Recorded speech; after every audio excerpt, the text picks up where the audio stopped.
इधर आए हो कोई? तो बोला गया था, नहीं बोला था? हेडिंग डाले वाकाटक वंश और लिखना शुरू करें वाकाटक वंश के बारे में। वाकाटक वंश का जो क्षेत्र था वो मध्य प्रदेश का दक्षिणी क्षेत्र था। मध्य प्रदेश का दक्षिणी क्षेत्र मतलब कि जो पहले कहा जाता था विदर्भ वाला क्षेत्र, बरार वाला क्षेत्र, ये वाला क्षेत्र था। तो इस क्षेत्र में वाकाटक शासक अपने साम्राज्य की स्थापना करते हैं, लेकिन बाद में वो परवर्ती शासनकाल में मालवा वाले क्षेत्र पर भी नियंत्रण कर लेते हैं, आसपास के और क्षेत्रों तक भी अपना साम्राज्य विस्तार करते हैं। तो वाकाटकों का उस समय के क्षेत्र था वो था बरार। औद्योगिक विदर्भ भी कर लेना, विदर्भ बरार वाला क्षेत्र था। संस्थापक लिख लेना, संस्थापक कौन थे इस वंश के? कौन थे? विंध्य शक्ति। विंध्य शक्ति, ठीक है। जिनका दूसरा नाम एक और था वंश केतु। वंश केतु, विंध्य शक्ति या वंश केतु वाकाटक वंश के संस्थापक थे और इन्होंने वाकाटक साम्राज्य की स्थापना करी। फिर इसके बाद इस वंश में शासक हुए प्रवरसेन। प्रवरसेन, प्रवरसेन होते हैं। प्रवरसेन जो थे इस वंश में काफी कुछ साम्राज्य का विस्तार करते हैं। ऐसा कहा जाता है कि इन्होंने अश्वमेध यज्ञ भी किए हैं। 4 अश्वमेध यज्ञ के बारे में कहा गया कि 4 अश्वमेध यज्ञ किए। इसके अलावा नाग शासकों के साथ में भी इन्होंने क्या किए? वैवाहिक संबंध स्थापित किए।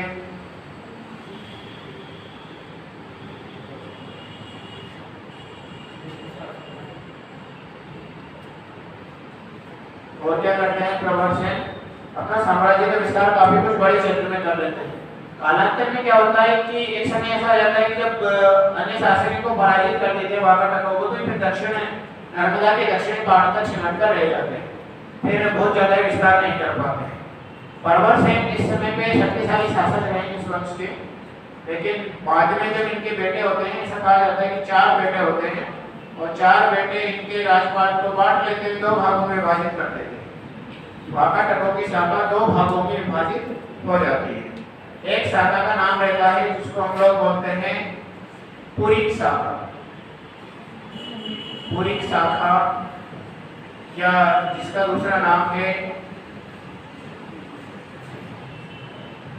नंदी वंश शाखा। नंदी वंश शाखा या इसको कहा जाता है ज्येष्ठ। ज्येष्ठ यानी क्या होता है? बड़ा। प्रधान यानी भी बड़ा ही होगा। ज्येष्ठ या प्रधान शाखा, ठीक है? ज्येष्ठ या प्रधान शाखा, ये शाखा का नाम है। यानी कि बड़ी वाली शाखा रहती है ये वाली ज्येष्ठ या प्रधान शाखा, जिसको पुरीक शाखा या नंदी वंश शाखा। एक शासक रहते हैं इस वंश में नंदीवर्धन, उस नंदीवर्धन के नाम पर इसको नंदी वंश शाखा भी कहा जाता है।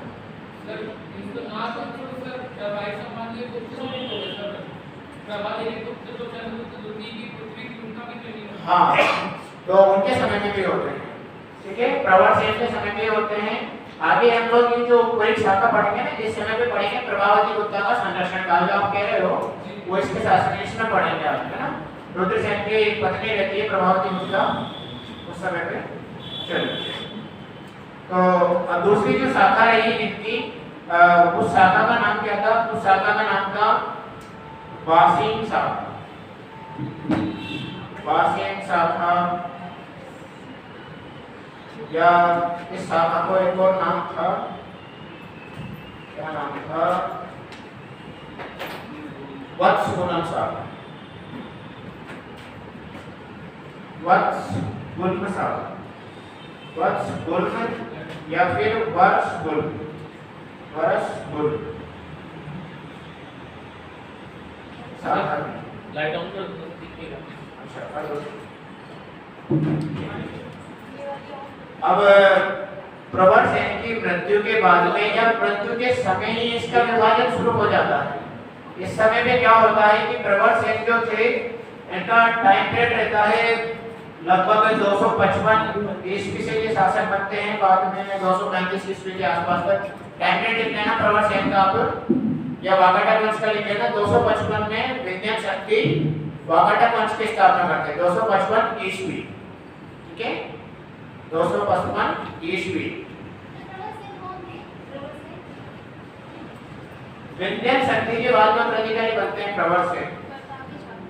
विंध्य शक्ति जो है वो 255 ईस्वी में इस वंश की स्थापना कर देते हैं, और उसके बाद में बनते हैं कौन, प्रवर सेन। 275 से 335 ईस्वी तक बनते हैं, ये 275 तक रहते हैं, ठीक है।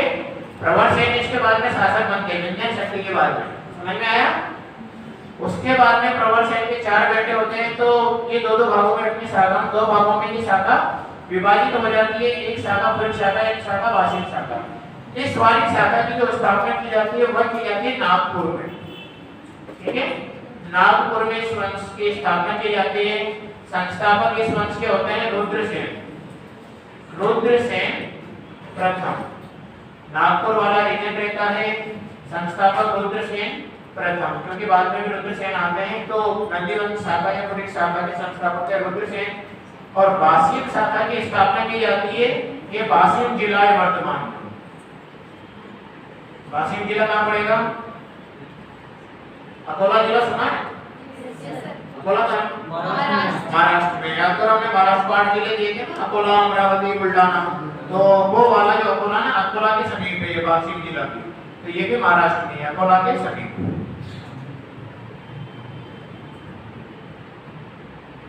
इस वंश की स्थापना इसके रहते ही, मतलब प्रवर सेन के रहते ही 330 ईस्वी में कर दी जाती है। इसकी स्थापना होती है 335 ईस्वी में ही होती है, लगभग ईस्वी के आसपास, जो रुद्रसेन प्रथम करते हैं। इस वंश की स्थापना इनके बड़े बेटे, छोटे बेटे रहते हैं, छोटे बेटे रहते हैं जिनका नाम रहता है सर्वसेन। सर्वसेन इस वंश के छोटे बेटे रहते हैं, और ये स्थापना करते थे 330 ईस्वी के आसपास। अपने पिता के रहते समय ही इस शाखा को ये विभाजित कर देते हैं, और बाद में जाके फिर ये शाखा 2 भागों में विभाजित हो जाती है, जब तक कि इस बासिम शाखा में एक शासक नहीं आ जाते जिनका नाम रहता है हरिशेन। हरिशेन शासक आते हैं, बाद में ये क्या करते हैं, उस शाखा पे आक्रमण करते हैं, उस शाखा को इसमें शामिल कर देते हैं। यहाँ तक सबको क्लियर है, कहानी क्लियर है यहाँ तक, ठीक है। अब बात करते हैं हम लोग पूरी शाखा या नंदी वंश शाखा की। तो इस वंश के शाखा के कुछ शासक आप देख रहे हैं, बहुत ज्यादा इंपॉर्टेंट नहीं है, इतना ज्यादा नहीं रहा, लेकिन एक पूछा जा सकता है कि रुद्रसेन प्रथम के बाद में शासक कौन हुए, तो रुद्रसेन सेकंड भी होते हैं, रुद्रसेन द्वितीय होते हैं, और उसके साथ में ही और शासक होते हैं कितने का इनके चलना पर, रुद्रसेन सेकंड, प्रवरसेन सेकंड, प्रवरसेन द्वितीय, फिर होते हैं एक होते हैं 2 व्यक्ति रहते हैं, जो इनके जो रुद्रसेन सेकंड थे, इनका विवाह जो चंद्रगुप्त विक्रमादित्य रहते हैं उनकी बेटी प्रभावती गुप्ता के साथ में तय हो जाता है। अब चंद्रगुप्त जो विक्रमादित्य उनकी बेटी प्रभावती गुप्ता जिनके साथ विवाह होता है वो ज्यादा समय तक नहीं चल पाते हैं, उनकी मृत्यु हो जाती है। उनके जो बेटे रहते हैं वो अवयस्क रहते हैं, मतलब कि छोटे छोटे बेटे रहते हैं, तो उनके नाम पर उनकी माता जो रहती है प्रभावती गुप्ता, वह शासन करती है, प्रभावती गुप्ता। तो इनके शासनकाल को क्या कहा जाता है, प्रभावती गुप्ता का संरक्षण काल, ठीक है। इस प्रभावती गुप्ता के संरक्षण काल को क्या कहा जाता है, वाकाटक गुप्त साम्राज्य का स्वर्ण युग या संबंधों का स्वर्ण युग, है ना। क्योंकि वाकाटक वंश की इनके साथ में गहरी मित्रता होती है, तो प्रभावती गुप्ता जो कि गुप्त शासकों की बेटी रहती है, तो उनके साथ में इनके संबंध बहुत मजबूत रहते हैं, बहुत ज्यादा इनका सपोर्ट करते हैं। तो इनके संबंधों का गुप्त वाकाटक स्वर्ण युग कहा जाता है, संबंधों का स्वर्ण युग कहा जाता है, संबंध स्वर्ण युग कहा जाता है, स्वर्ण युग इसका कहा जाता है इनके समय को, ठीक है। और प्रभावती गुप्ता के कई लेख हमें प्राप्त होते हैं, तो इसका बता दो मैं इस वाले क्षेत्र को।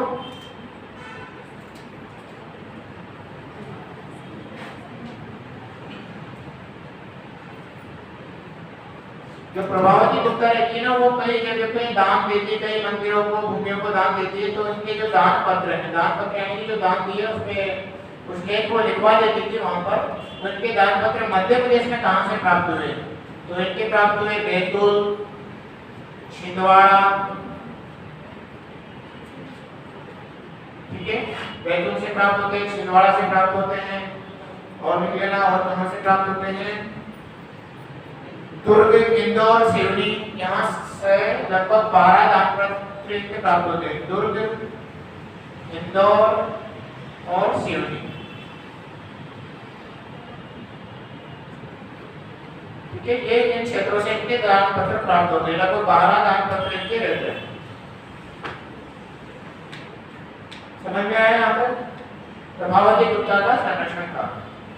इस वंश के अंतिम शासक लिख लेना आप पृथ्वीसेन सेकंड, ठीक।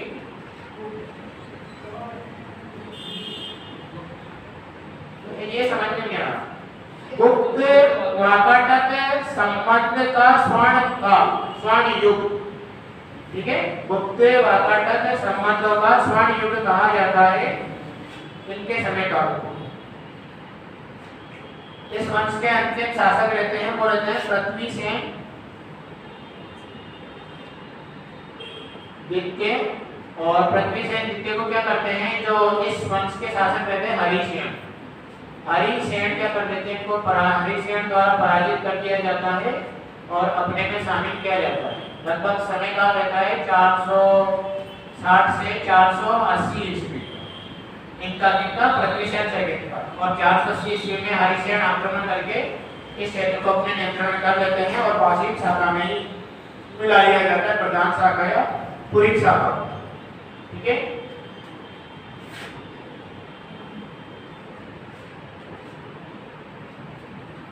प्रभावती गुप्ता का संरक्षण काल लिखना चाहो तो लिख सकते हो, 390 से 410 ईस्वी, लगभग ये समय काल के संरक्षण का संस्कार है।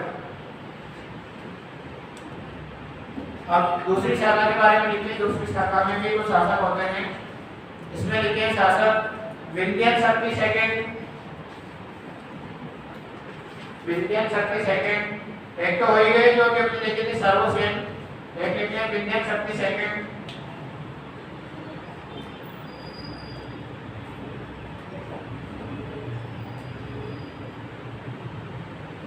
विंध्यन शक्ति सेकंड और लिखते हैं हरिसेन लिखना है, बहुत ज्यादा इंपॉर्टेंट नहीं है, हरिसेन लिखने बस। एक लिखिए सर्वसेन तो हो ही गए। सर्वसेन की एक किताब लिख लेना, उन्होंने किताब लिखी थी हरिविजय।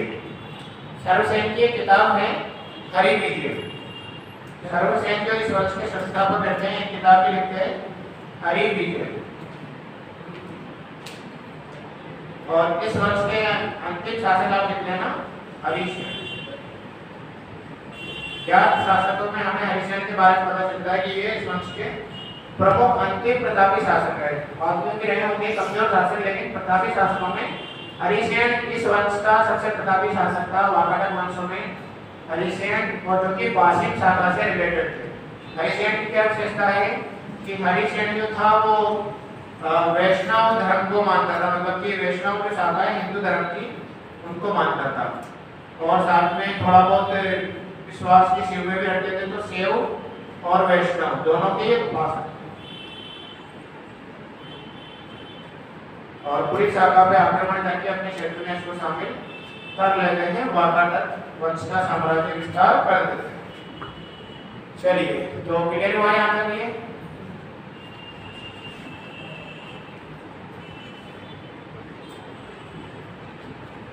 क्लियर है? क्लियर है भैया? हटा दो, ठीक है। अगला वंश क्या है? औलिकर वंश।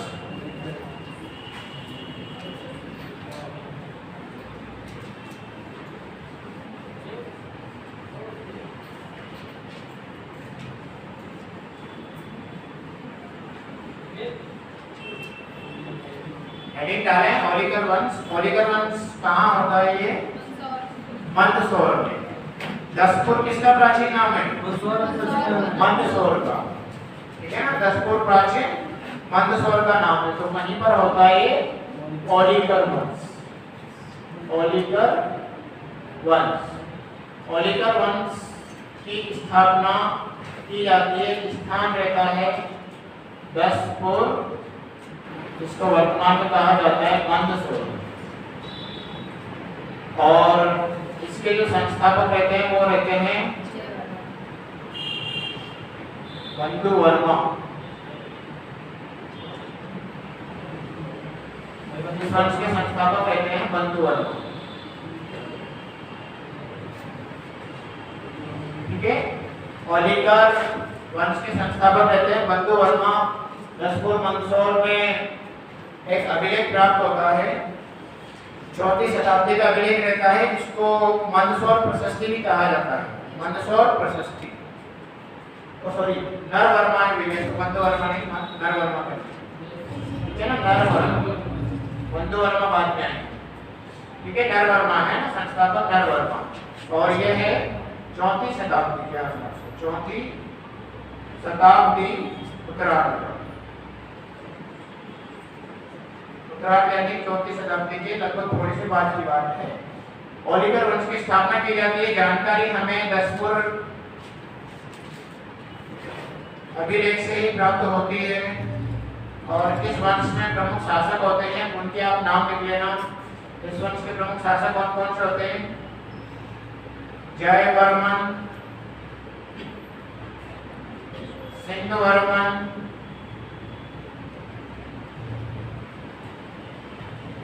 नरवर्मन, बंधुवर्मन, यशोवर्मन। इस बंदे का नाम सुना सुना लग रहा है? हाँ सुना है, मंदसौर अभिलेख में। दुष्यंत अगर आपने पढ़ी होगी तो सबसे फ्रंट पेज में, जो उसमें पेज छोड़ के आपको मिल जाता है मंदसौर अभिलेख। मालवा नरेश यशोवर्मन से संबंधित है। यह वही मालवा नरेश यशोवर्मन जिसका लेख हमें प्राप्त होता है। ठीक है, यह वही मालवा नरेश है जिनका अभिलेख हमें प्राप्त होता है। बंधुवर्मन का भी हमें मालवा में अभिलेख प्राप्त होता है। मालवा अभिलेख में हमें बंधुवर्मन की भी जानकारी प्राप्त होती है। लेकिन सबसे ज्यादा जो जानकारी प्राप्त होती है मालवा अभिलेख के बारे में, मालवा के जितने भी अभिलेख मिले वह यशोवर्मन के प्राप्त होता है। यशोवर्मन के बारे में कहा जाता है कि बहुत बड़े दानी थे। इन्होंने सूर्य मंदिर के निर्माण हेतु एक जुलाहा श्रेणी है, जुलाहा श्रेणी जानते हो? कबीरदास के भी जुलाहा थे, जुलाहा श्रेणी को दान दिया था।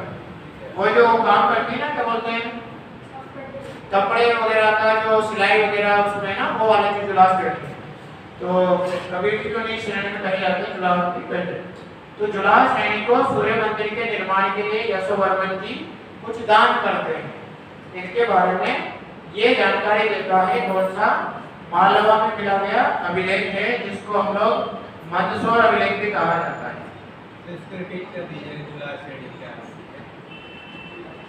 जुलाहा श्रेणी क्या होती है? जुलाहे क्या होते हैं, जो आपने देखा होगा, वो जो रुई वगैरह का जो काम करते हैं ना, कपड़े वगैरह जो बनाते हैं, सूती कपड़े काटना, फिर काट कर उसे कपड़े बुनने का जो काम करते हैं, बुनकर श्रेणी एक प्रकार से। तो जुलाहा श्रेणी यही है, या कोई और जानता हो तो बता दो भैया। जुलाहा श्रेणी मुझे तो लगभग यही सुनने को मिला है। कोई और जानकार हो, विधि वेदता तो आप बता सकते हो। यही है ना जुलाहा श्रेणी? इसी को बुनकर श्रेणी बोलते हैं। इसी को श्रेणी को कहा जाता है, बुनकर श्रेणी वगैरह भी। ठीक है, सुना सुना सा लग रहा है, सुना सुना लगता है या सुना सुना लगता है ना? जब सुना सुना लगे। चलो, तो हम बात करते हैं मालवा नरेश यशोवर्मन के बारे में। मालवा नरेश यशोवर्मन ने क्या किया था, एक मालू इसके समय पे, मतलब ओलिकर वंश के समय पे इस क्षेत्र में एक मालव नाम की जाति भी निवास करती है। ठीक है, मालव नाम की जाति निवास करने के कारण जो समस्त मालवा का पठार है ना, जिसको हम लोग उसको मालवा का पठार कहते हैं। जैसे यहाँ पर आपके नीचे देखोगे, सतना वगैरह से नीचे शहडोल वगैरह में, तो वहाँ पर बघेलखंड का पठार, क्योंकि एक समय बाद वहां पर बघेल राज्य वंश की स्थापना हुई। बघेलों के जो शासक रहते उस समय पे उसको बघेल कहते। उत्तर में आप देखोगे कि बुंदेलों के नाम पर बुंदेलखंड। ठीक उसी प्रकार से मालवा के नाम पर यहाँ पर मालव जाति पाई गई, इसी के नाम पर यहाँ पर नाम रखा गया मालवा का पठार। बाद में क्षेत्र को मालवा कहा गया, तो मालवा का पठार नहीं जोड़ा गया, मतलब मालवा क्षेत्र उसको कहा गया बाद में, और आज हम उसको मालवा के पठार के भौतिक क्षेत्र के रूप में जानते हैं। तो इन्हीं के समय पे मालवा का नाम मालवा पड़ा मालव जाति के नाम पर, होलिकर वंश के समय में। ठीक है, यह बात याद रखिएगा, क्या याद रखिएगा। और इन्हीं के समय में कहा जाता है, एक मान्यता यह भी है कि इन्होंने मालव संवत चलाया, इन्होंने मालव संवत चलाया, जो बाद में जाके विक्रम संवत के रूप में कन्वर्ट हो गया। अब ये सच नहीं है, नहीं है, जो भी हो, लेकिन इनके द्वारा एक मालव संवत भी चलाया गया था, जो बाद में विक्रम संवत के नाम से प्रचलित हुआ। ठीक है, तो ये दो फैक्ट मालवा नरेश यशोवर्मन से संबंधित है। ओके, ये इनके बारे में ये लिख लिया ऊपर वाला मैटर सबने, इसको मिटा दो।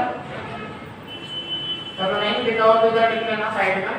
इनके द्वारा यशोवर्मन के द्वारा क्या किया जाता है, कुछ उपाधियां धारण की जाती है, जो मंसूर अभिलेख प्राप्त होता है। इसमें कहा गया है कि इन्होंने दिग्विजय करी, भारत की दिग्विजय करी, यानी कि कई दिशाओं में क्षेत्र जीते, और क्षेत्र जीतने के कारण इन्होंने उपाधियां धारण करी, जैसे कि परमेश्वर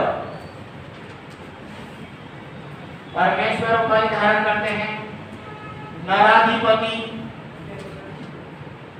जी,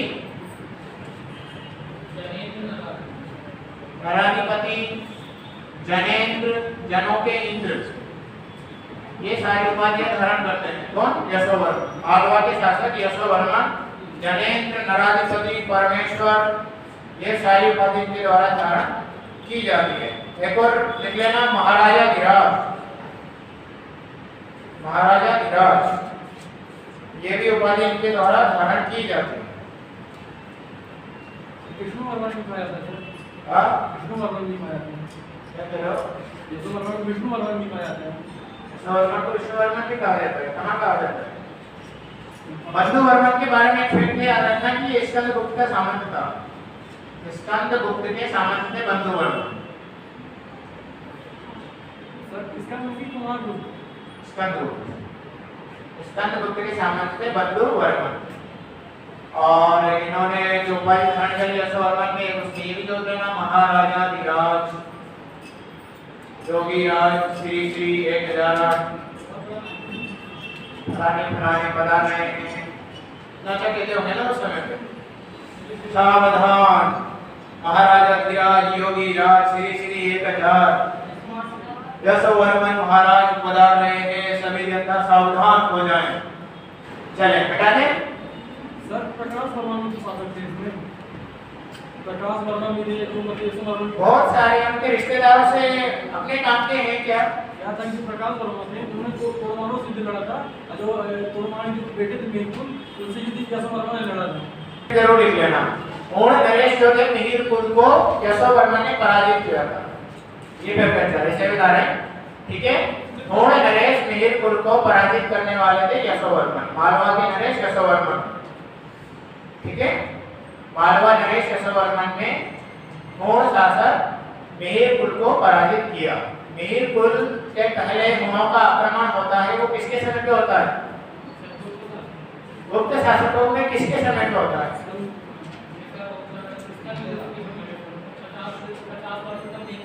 अच्छा, श्योर और स्कंदगुप्त के समय पे होता है? स्कंदगुप्त के समय पे ही होता है हुमायूं का आक्रमण। फिर उसके बाद में 50 साल बाद में तोलमार के नेतृत्व में होता है। फिर उसके बाद में मिहिरकुल जो है वो मालवा तक अपना साम्राज्य विस्तार कर लेते हैं। तो मिहिरकुल का संघर्ष इससे यहाँ पर भी देखने को मिलता है मालवा को लेकर।